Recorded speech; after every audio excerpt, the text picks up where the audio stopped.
Hi everybody, it's Laura. Thank you so much for joining me on my channel. Today I have a layout that I made for the July Stretch the Sketch Hop. This month we're using this beautiful sketch from the Hip Kit Club. And the person who made it is named Terry Koskinen. I hope I said that correctly. So as usual, I'm shrinking the sketch to a smaller format. This is about a 6 by 8 inch page. And I'm using a collection that's called Bohemian Kit, and it's by a company called Ella and Viv. I'm also using a little bit of the K & Company Wild Saffron collection. I made this layout several months ago. I was away at a crop and I realized I forgot the papers and the embellishments that I had planned to use for this layout. So it kind of set me back for a few minutes, but then I decided it was not that big of a deal. Plan B was I went to the secondhand table that they have at the crop and I bought a big pack of papers and I used what was in there for this layout. So I cut the paper, the white piece of paper that I'm using in the background of my layout. I cut that at home just to make sure that it would fit into the page protectors. And then I found this really pretty piece of yellow paper. I thought that would be a nice subtle background. That's one of the Ella and Viv papers. I inked the edges with the Distress ink and then I attached that down to my background piece of paper. In the sketch, there's a circular element behind the photos. So I didn't plan on doing any mixed media, so I just cut out a plain circle. I used the Ella and Viv paper for the blue circle, and then I used the Wild Saffron brown paper as a border around it. And then for the photo, I'm using this photograph of my house, and this is something that I wanted to include in the album that I'm making. I am finishing up. This time I'm really finishing it up. I keep saying I'm almost finished, but now I truly am finished. One more layout to finish these two little albums that I made, one for each of my daughters. A little bit about my own life, just so they have something like that.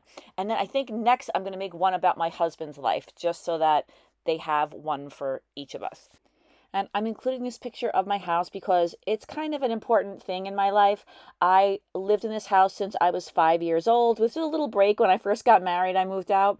But then I purchased the house from my mother and my family has been raised here. So it's a very important thing, not to just to me, but to my kids as well, because they've been living here their entire lives. So I mounted the picture on a piece of white cardstock and then again on a piece of striped paper, again from that same Ella and Viv Bohemian Kit collection. And then I punched out some blue photo corners, but I decided I didn't really like those. I wanted something that was a little bit more contrasting.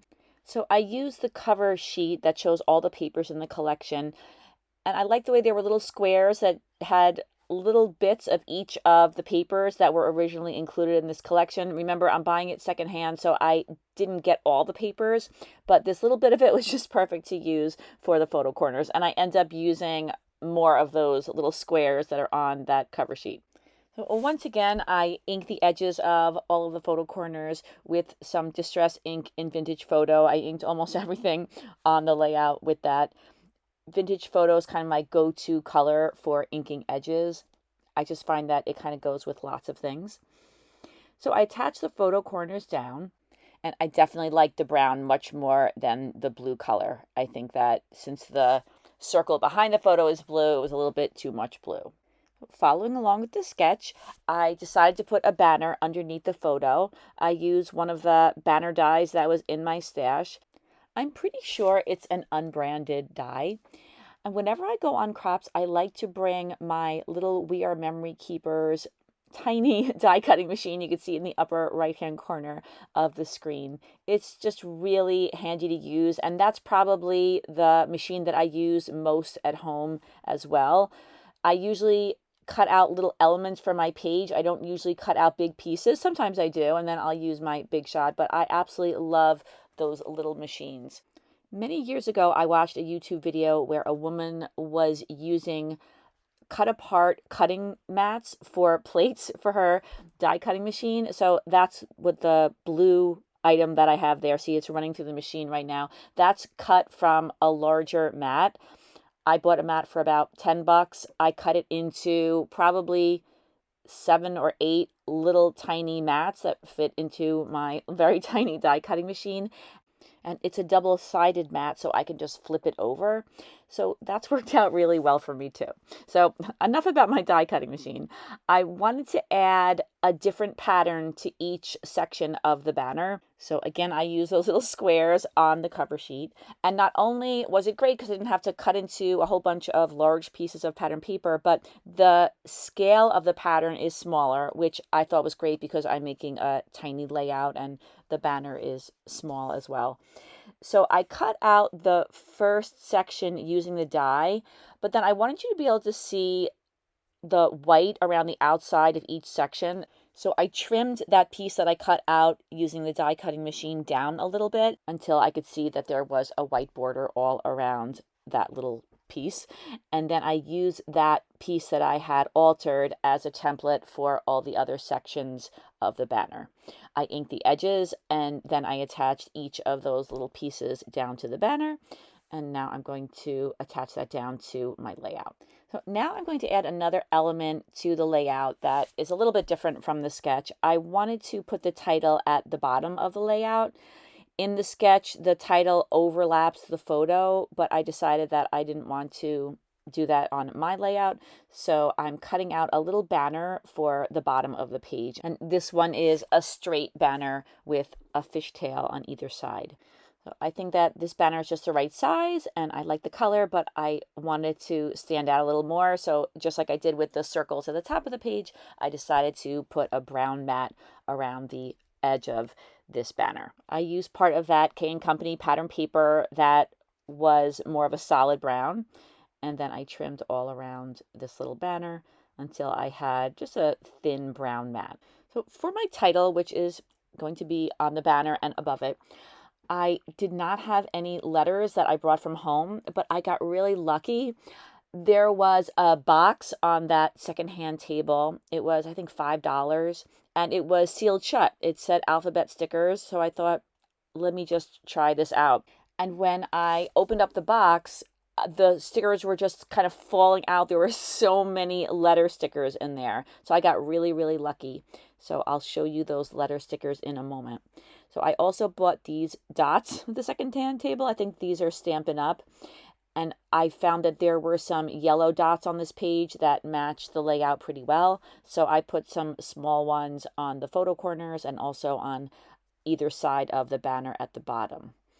So now I'm using these brown stickers that were inside that alphabet sticker box, and I am writing the year 1972 because that's the year that my parents bought this house and I moved in, and just in time to go to kindergarten. So I'm also going to add a little bit more to the title. I'm going to write home since on top of the 1972. Now, these letter stickers don't really match the colors on the pattern papers exactly, but I did think that they still blended nicely with all the colors, not just the pattern papers, but also the grass in the photo. Now I'm spelling out the word home. I'm using a small strip of paper to attach these very tiny letter stickers to. It just makes it a little easier to manipulate before trying to attach them down to the layout. I'm inking the edges of each of the stickers. And then I go ahead and ink the outside of the whole thing. I've spelled out home, and now I'm going to go back and spell out since. And then it's a lot easier to put adhesive on this whole strip rather than on each individual letter. And also it's a lot easier to center them. Well, I'm using some stickers that are from that Wild Saffron collection. I used this large butterfly. Thought that looked nice at the top. And once again, I like the way the colors went with everything else on the layout.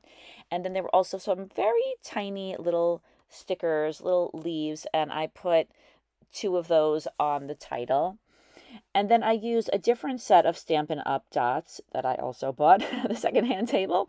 And I put those on the banner and between each of the sections. They're a little bit bigger than the other enamel dots and they're yellow, but they are I think, a little bit more translucent rather than the others, which are faceted solids. So that completes this layout. It's kind of a simple one, but I used what I had on hand. I'm going to be working on some shimmers videos this week, and then I hope that within the next month or so, I'll be back on track with regular videos on my channel. Unfortunately, other aspects of my life are interrupting my scrapbooking, but I always come back to scrapbooking. I hope you have a great day, and I'll see you soon. Take care.